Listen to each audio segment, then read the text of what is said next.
Hello, class. I hope your week of night went well. I wouldn't want to see any of my classmates die. That would look bad on my records.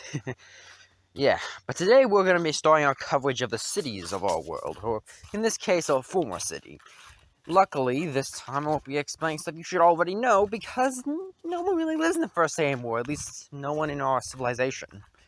So, let's get in.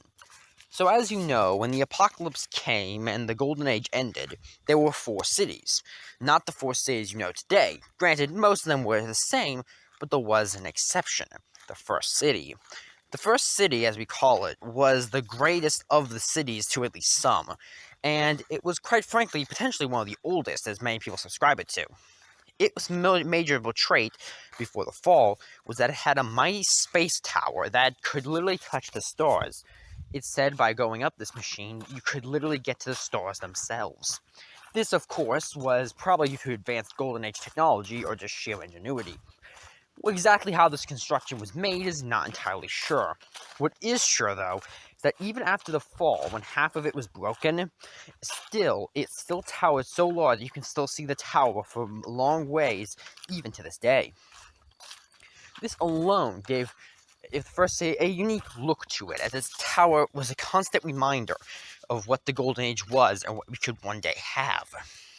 As time went on, the first city would eventually become the religious city of the cities, which is a title currently held by the second city and third city, kind of.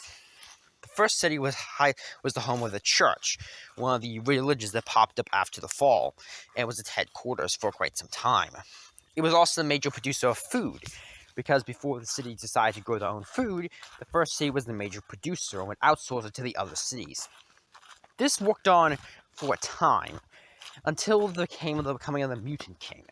The Mutant King, though his true identity is not exactly known, or if he still lives, what is known, though, is that he led an army of mutants and other monstrosities to attack the cities, and chose the first city. Why he chose the first city is unknown.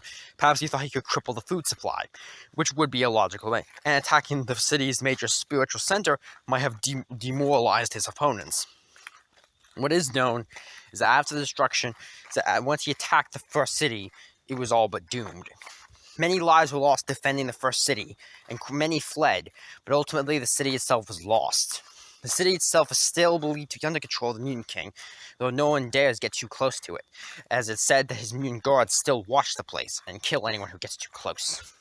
This itself has made it a bit of a problem to confirm or deny the viabilities of what the first city is currently like.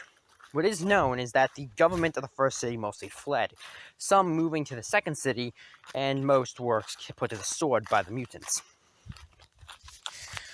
What is known is that after this, the Mutant King did attempt to take the other cities by using some of the stuff the first city had. This, however, would be defeated by the second city's armies, who was able to hold back Mutant King at his advance.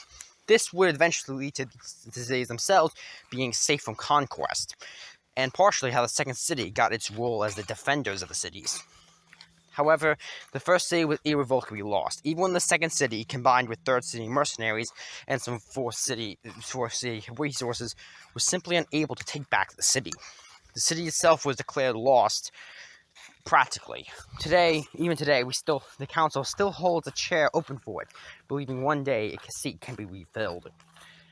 After the fall, many refugees from the first city were left scattered among the other cities. Quite a few would end up just slowly merging into the other cities. However, quite a few of them, along with people from the other three cities, mostly funded by the fourth city, but with some help from the others, would go on to found a new city. This city would be known as the fifth city. And though it would take a long time and slow attitudes, the fifth city would be born.